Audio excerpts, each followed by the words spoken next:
This was really not what I had in mind for my first video back. I thought I was gonna look fresh-faced, glowing, rested. Nope, just meatloaf in disguise. Good morning everybody, welcome back to my channel. Hi. How are you? Happy New Year. Happy 2020. 2020, baby. I really thought first video of the year, I was going to come on here and give you a really wholesome, positive, enriching and inspiring motivational first video. I was going to give you a little tour of the house and show you it all very tidy. I was going to go around and do it all properly. That's not going to happen. And there's one main reason for that. She's small and furry. Here she is, right on cue. Like she knew I was talking about her. Yes, so story time. I actually can't remember very clearly where we were up to with all of this last time I did a moving vlog. I think maybe we had the bed frame set up. We had some very basic little bits that we'd moved over. And when was that? Like early December maybe? It was a few weeks ago now. I took a little bit of time off. So in a nutshell, we're in. As you can see, we're in. We live in the house now. And I'll go back all of that in a minute, but let me just tell you the story first. Obviously, a big part of us moving in was that Flo was coming with us. Flo is my cat, who is a sweet furry angel and also the devil in disguise. Throughout her 7 cat years on this planet, Flo has alternated between being an indoor cat and an outdoor cat. So I wasn't super worried about letting her out. Obviously, I did feel quite anxious about it because you never know how an animal's going to react to being in a new area. But anyway, over the past like week or so, she's gone out maybe 4 or 5 times, not ventured very far. I've always been able to hear her collar as she's like tootled about. So last night when Adam got in from work, let her out the back door as we have been doing. It was the first time that she'd gone out in the dark, but like, cats can see in the dark, right? That's irrelevant. I'm gonna have to tell you a tale and drink my coffee at the same time because I'm so tired. I look like 2 peanuts shoved into a pile of pate. Peanuts for eyeballs. So I wasn't worried about it. Let her go out, presuming that she'd be back before bedtime. Bedtime rolls around. No sign of the cat. And weirdly enough, also can't hear the bell. So started to be a little fretful. And I mean, I'm sure you can probably guess where this is going. The short version of this tale is that I was up until about 3:45 last night, sitting in my pyjamas in 2 dressing gowns with a blanket over my lap, sitting on the back doorstep waiting for the cat to come home. And I've got an imagination that works overdrive shifts whenever possible, and I was just convinced. I managed to convince myself after a couple of hours that she died, and I was getting so upset sitting there. I went up to Adam and I was like, I don't know what to do. It's pitch black outside, but I want to go and look for her. Adam, because he is the best human being in the world, got out of bed at 3:30 and went and trawled the streets for our cat. It was pretty good logic, to be fair, because actually he said it'll be much easier to do it while it's in the dead of night now and it's quiet and she can hear us. So he went marching off in his layers to go and find the cat while I stayed in the back garden, and I just gave myself such a fright. I still feel quite like shaken up by it now. I know what will help that. More caffeine, that always helps with the shakes. I really like shaking myself up by it because the first thing that really like sent me west was I heard like an animal fight, and I was like, oh no, because obviously London, foxes, and they're not like cute, adorable, cuddly foxes, they're mean foxes, like they're urban foxes. So about 10 minutes after I heard that, convinced myself that she'd been killed by a fox. Then I was thinking about all the little places and like sheds and stuff that she could have got stuck in, and I was thinking that she'd been caught in like an animal trap or something.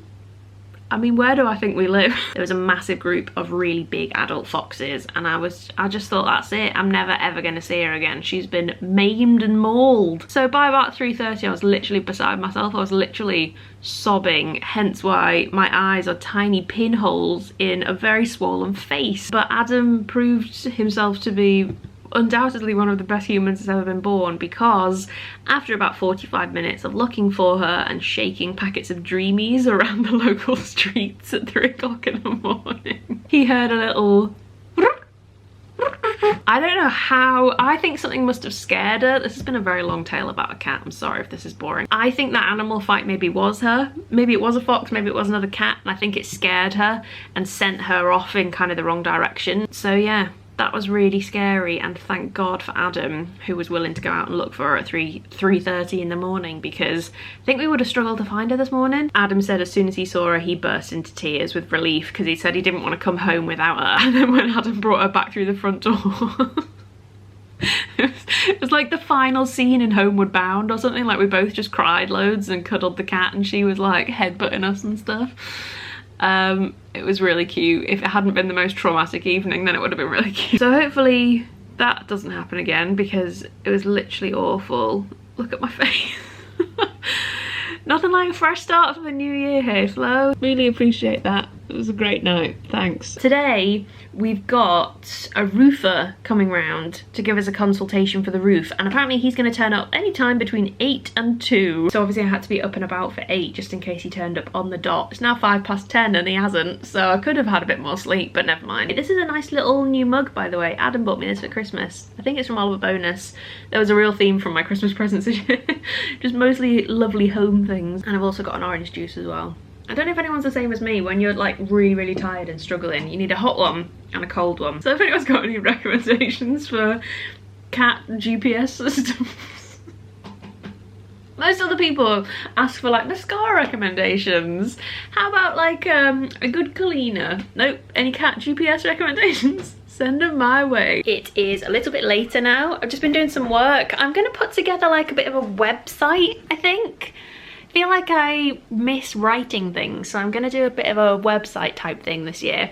Anyway, more on that when I have something to show you. And if you're wondering why I've come into the living room to collect food, I mean, more on this later. I'm gonna have some leftovers of what I cooked last night. Actually, I know, I cooked.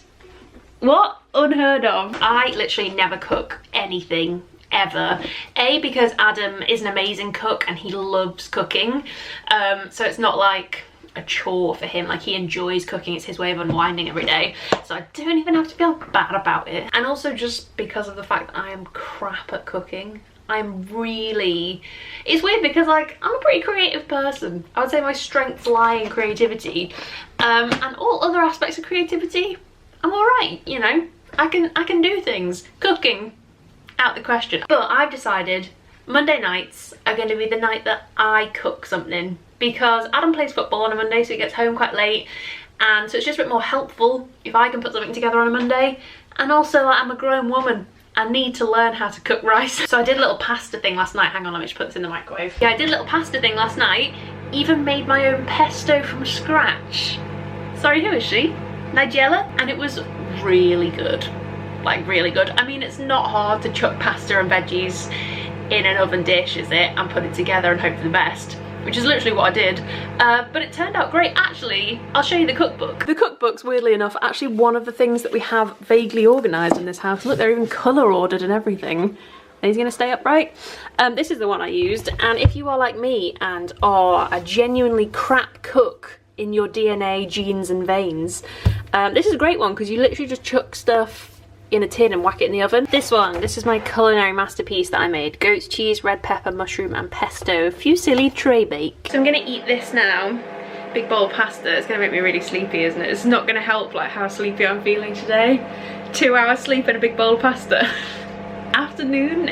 And then I will give you a little tour around the house of where we're up to, because I know that's what everyone's here for anyway. No one wanted to hear my tales of cat woes. I know you just want to see what we've been doing to the house. So I need to eat because I'm hungry, and then time for the grand tour. I can't believe I'm not actually going to try and sort out how I look for this video. I'm actually going to film an entire video looking like the sweaty grebo that your older sister fancied in 1992. Right, okay, let's talk house stuff, shall we? Boring stuff out the way, let's get to the good bit. So the move itself is done and dusted. We have actually said goodbye to the flat now. It was technically still ours up until the 31st of December, New Year's Eve. We had it up until, just to try and make life easier for us, because we didn't really know when we actually wanted to move. We didn't have a proper removal service booked or anything. My friend Jenny was an absolute legend and drove a van for us. So cheers, Jen, if you're watching watching, still owe you for that. It was actually a very hilarious morning. She is the world's tiniest human being, and this van that we rented for the day ended up being so much bigger than we thought it was going to be. It filled it though, because as we've learnt in this journey, we have too much stuff. I'm gonna have to check my phone to find out when that actually was. When did we do that? The 15th of December. So we were all done and dusted by the 15th of December. We had the flat like professionally cleaned and stuff, and on the day when we brought everything in, we literally just dumped it all in the living room to start with. It looked insane. I'll pop a picture here.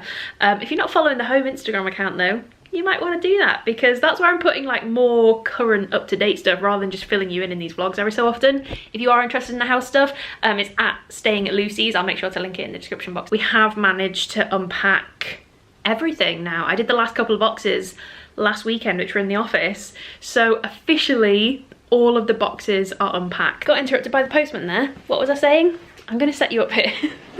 The sunlight is really blinding today. It's a beautiful day. Filming lights. Can have my nice little fairy lights background again. Oh, I knew I bought those, so what the hell are these? We've been buying so much stuff for the house that we've needed that I've just completely lost track of what I even ordered. What is this one? Oh! I bought loads of hooks. Nice hooks though. Hook, hook, hook, hook, hook. Okay, that one's nice. These were actually so expensive. I don't know why I bought these really. I just thought they're quite a feature, aren't they? If you want a load of hooks around the place for all these coats and stuff, they've got to be quite nice. Here we go. Here's my hooks. Let's have a hook haul, shall we? Promise I'm not going to become the type of person that does a hook haul. I promise. Although it would seem that's what's happening right now. So I got two of these quite chunky ones. These were really expensive, although they're pretty weighty. So they feel like they'll hold quite a lot, and they're quite feature, aren't they? I thought they'd be good for like proper heavy coats and stuff. These ones are little sunflowers, and they've got like little quartz in them, which I think are really pretty. These ones maybe for the kitchen or the bedroom, I don't know. And then these two, which I absolutely love, these like petal effect with mother of pearl in the middle. These are really, really pretty. And I bought some handles for those drawers in the bedroom that are quite similar to this too, although they were maybe 1/10 of the price of these. You know when you look at stuff and you're like, I really spontaneously bought these. Why have I spent so much money on hooks? You know what? It's fine. I actually really love these. I think they're very statement. They're very pretty. Little details like that make such a big difference. It's fine. I mean, I'm recoiling in horror thinking of how much I spent on these. Anthropology mouse, so expensive, but they make really nice things. If you are quite sort of like a gentle creature of habit and comfort, like myself, my space is very important to me and it has a huge effect on my mood. And that real feeling of like being completely uprooted and just surrounded by, it was almost like a claustrophobic feeling of not being able to move anything because we didn't have anywhere to put anything, and not being able to find anything. It's just, it's really, if you've ever moved house, like you'll know exactly what I'm on about. It's just really quite like, but in a way it was actually quite good timing, even though everyone was like, oh my god, moving at Christmas, are you joking? That sounds bloody awful, why are you doing that? And it just worked out really well because we basically spent 3 weeks just pottering around. It's by no means good, it's just fine. Like, as I said, I've said it before in the other videos as well, this whole process, everything is just fine for now. Like, every part of this house is livable, everything is absolutely fine. The fact is we haven't got any money left. Just gonna be really honest with you. We really stretched ourselves to buy this house, but everybody told us that that was the thing to do. It's just hasn't really left us with any money to dive in head first and do anything straight away. And I think at the beginning I was totally naive, and I really had this vision of like getting everything done before we were in, and getting like the walls and the ceilings and the floors done, and everything would be crisp and new and ready to go, and I was ready to have an extension done straight away. We just haven't got the money to be doing anything drastic right now. The roof is the one potential. The roof bloke came around earlier, by the way. I don't think I told you that. And it was quite good news. He said that it wasn't as bad as the survey made it out to be, so that is excellent news. Fingers crossed. That's not fingers crossed, that's fingers crossed. Fingers crossed it's not as expensive as we thought it was going to be, so that's great. The moral of the story with house buying, it's fine as long as you've got 4 walls and a roof, that'll do. This room is sort of coming together, let me show you. So this room, the living room, is where we've kind of put most of our focus into sorting it out a little bit, because we knew that this is probably where we were going to spend the most time. So we wanted this to be a bit of a calm, you know, just like a homely space. So this is where we've kind of set up. I mean, it looks mad. It looks completely mad. We haven't got the right stuff for this space right now. But I've kind of styled these shelves a little bit. I want to make sure we've got lots of greenery and lots of plants everywhere. So this is looking quite nice. This looks really nice in the evening as well because we have these lights, nice and cozy. We have the lava lamp on, and then we've also added fairy lights around the cactus. I originally did it as a bit of a makeshift Christmas tree, but liked it so much that I've kept them on there. I think it looks pretty cute. Adam's pleased with himself too because he's set up this little corner as like a charging station, which is actually pretty cool. It's very useful. We're calling it charging point A. So that's charging point A. This little corner's looking nice. I've put some nice little cozy bits on the fireplace, which I actually think looks really nice. Down here I'm kind of making the best of it at the moment. Got some pampas grass to fill the space, little basket of blankets, the niffler, wine rack, lava lamp. Obviously Louis made the cut, he's in. We've got the vinyl player here. These Christmas bits need to go away. And then we've also popped these shelves in this corner here too. I have not done this properly at all. Like, it looks a complete shambles, but I've just kind of stuck everything on there for now. TV unit looks nice. The plants are in full swing. This, however, over this side is where it starts to get interesting. So we've got the rug, ignore the Christmas chocolates. We've got the coffee table here for now, which is fine. We still don't have a sofa. It's actually been more than okay. To start with, it was a bit tricky because we literally just had cushions on the floor, but we now have invested in a beanbag each, which is making life a lot easier. Although it turns out beanbags, lovely to sit in, very tricky to get out of. I basically have to do a forward roll out of each one every single time. So we are still waiting on the sofa. I think we're about halfway through our wait. But these are the beanbags that we've been enjoying. This one I absolutely love the colour of. And then this amazing beast is from Dunelm, which was very kindly gifted to us. So cheers Dunelm, you've made life so much easier. So yeah, living room. Oh, there is one other thing. Yep. I mean, we've got so used to it now that I'd forgotten how insane it looks, but now that I'm showing it to you, it does look quite insane. This bit is much less picturesque in general, actually.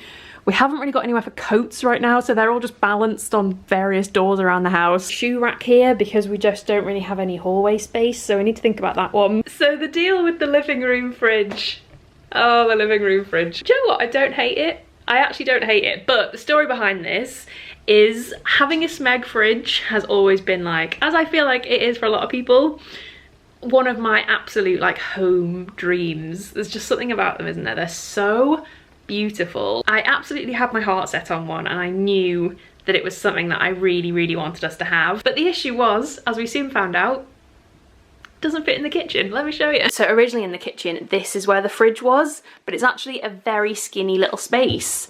And turns out Smeg fridges are chunky little boys. I think their like shape itself isn't that chunky, but it's when you open this door here, you need this extra space. It might sound like a pain in the arse, but it actually hasn't been a problem at all. It's such a little house and the kitchen is literally there. I mean, in some houses, this would be the size of the kitchen anyway. That's how far you would have to walk to the fridge if it was in the same room. It's actually quite handy if you want a cold beverage while you sit down and watch a film. Just reach over, grab one. The long-term goal is that we will get a kitchen extension and it will then fit in that new kitchen. But for now, we've got a living room fridge. Hey, they're all over Pinterest. I feel it could be a new thing. So it might be a little unconventional, but it's probably, I'm not gonna lie, it's one of the most beautiful things I've ever owned. I think it's picking up a little bit bluer on camera than it actually is, but it's in fact a very kind of pale, retro minty green kind of colour, which I just think will look beautiful when we have a shiny new kitchen one day. It's really spacious. You get a meat drawer, a veggie drawer, you get your shelves, your compartments in the door. It's really, really lovely.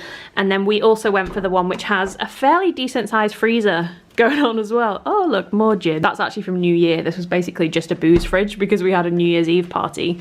This is something that we've really treated ourselves to.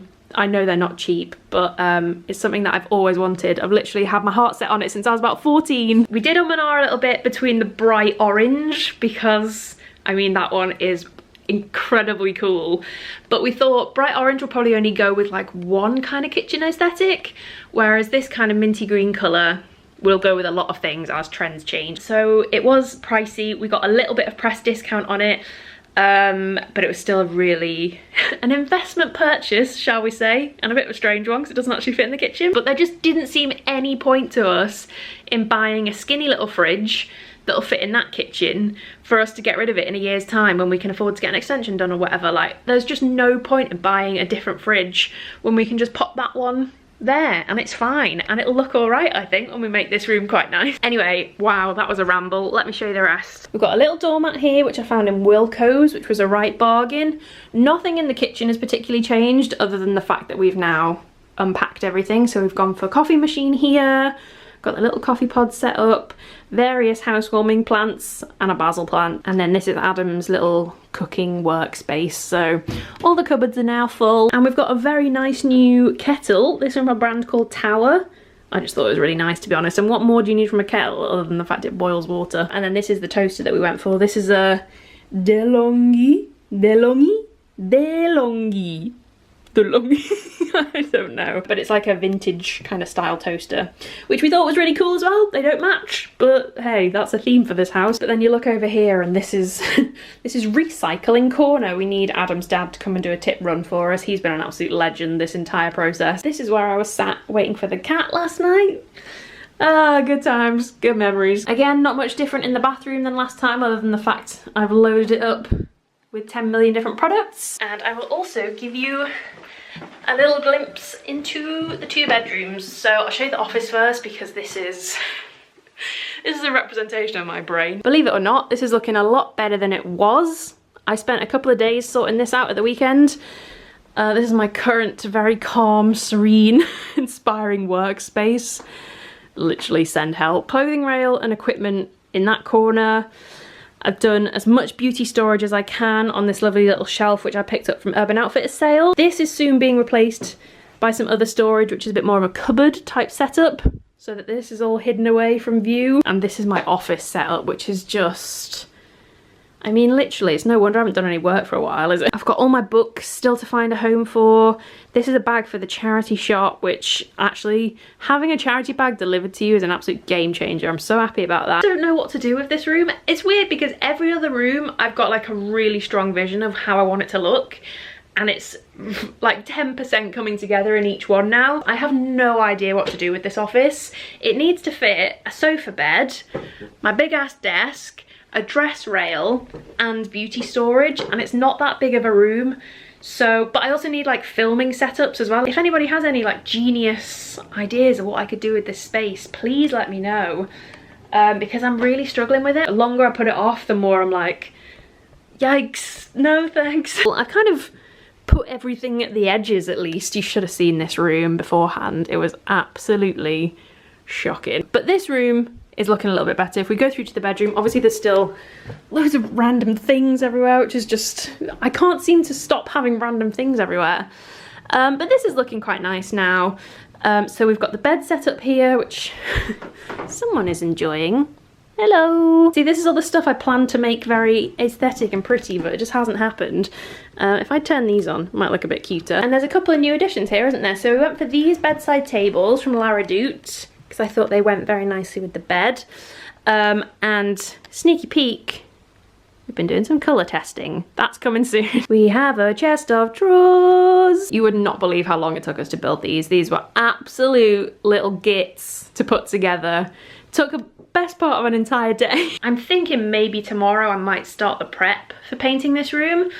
I need to sand the walls, I need to sugar soap the walls. I asked on my home Instagram if that was necessary and 95% of people said yes, so that's unfortunate. I literally just thought you slapped on paint and hoped for the best, whacked your roller out, there you go, Bob's your uncle.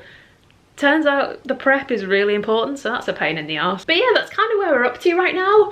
We're set up. I'd say like stage 1 is complete, like we are set up, if you ignore the office, because that cannot stay that way. We've put the bare bones together though, and it feels like a home now. I still wouldn't say that we're completely settled. I am just a bit fed up of like everywhere being a mess and stuff. But we just haven't got the right storage and the right stuff for each room and stuff yet. So it's just gonna be like that for a while, and that's okay. Like, we're so unbelievably blessed and lucky, and you know, I can't believe it's happened. It's so surreal. Like walking in here every day, I'm just like, oh wait, this is ours. I was really sad to leave that flat though. I was so comfortable there and so happy, and it kind of felt, it didn't feel like home when I left, so that was good. It didn't feel like I was leaving home behind. It felt like I'd moved home into this one, because home isn't really the building, is it? It's all the memories and the people and the cats. But I still felt so upset to leave it. I had a proper cry as I like said goodbye to it. You have to say goodbye to a house when you leave, don't you? It's literally just a constant list of stuff. It's absolutely constant. The latest thing is that we brought a Hoover with us in the move, and then our landlord, ex-landlord, texted us and was like, have you seen the Hoover? We were like, oh, we thought that was ours, sorry. So I think that's all for today. I just wanted to give you a little update really. I wanted to tell you about the escapades of last night because it was just horrendous. And I just wanted to give you a little updated tour really. I want to show you the fancy new fridge, which is just beautiful. I just love it so much. And one day it will fit very nicely into a beautiful kitchen too. Oh, there's a new washing machine as well. I didn't show you that, but that's really boring, isn't it? New drawers, new bedside tables, that little bookshelf. I think they're the main new things we bought. I've got a few bits and bobs in the sales too, just like little bits. But I might actually do a video of the things I picked up in the sales if you're interested. I love looking at sales homeware, so I'm gonna stop now. I've rambled so much today. I think you can tell I'm really tired. I need to sleep. Thanks for watching.